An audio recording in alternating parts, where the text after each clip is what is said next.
You may already have heard that we've had to take the tough decision to stop visiting to our adult inpatient ward areas.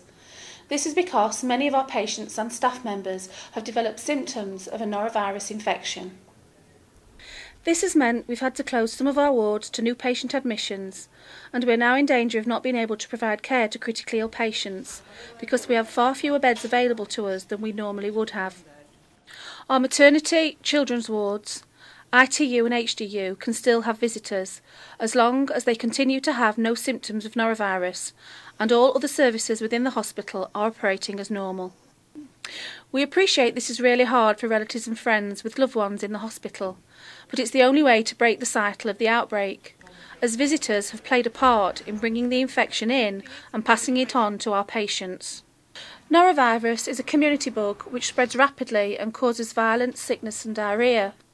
Whilst in healthy individuals this is usually a short, self-limiting problem, it can have severe consequences for patients who are already ill.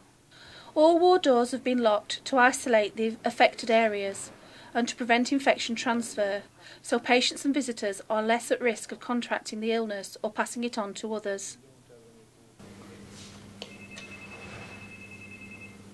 If you normally come into hospital to help with your loved one's care and treatment, the ward staff will tell you if it remains suitable for you to continue to do so. If you can come to the ward, please use the intercom for access. You may also be allowed to visit if your relative is very ill or has difficult clinical needs. Ward staff will let you know what is acceptable in your case. You don't have to worry about bringing your relatives clean pyjamas and nightwear. We will supply this, but if your relative has soiled clothing, we will let you know and make arrangements for you to collect it. We'd prefer if you didn't bring any personal belongings in or money, but if your relative is having difficulties, we'll do our best to arrange to pass something on. You will be asked to sign an indemnity form for our records. And if your loved one is ready to go home and it's safe for them to do so, we'll let you know and you'll be asked to come along at a specific time to collect them. I would ask you to come and collect him at 2 o'clock, and if you can come to the outside doors, we'll bring him to you.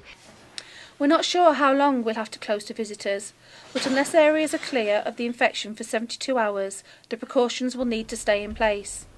You can check our website, Facebook and Twitter pages for the latest updates. You can help us by staying away from the hospital if you have had any signs of sickness and diarrhoea in the last 72 hours. When you do come to visit, please follow excellent hand hygiene. Use the gel dispensers and wash your hands. Use hot soapy water, wash for 30 seconds and dry thoroughly. There's a hand washing video on our website or on our YouTube channel. Thank you very much for your help and support in protecting our patients.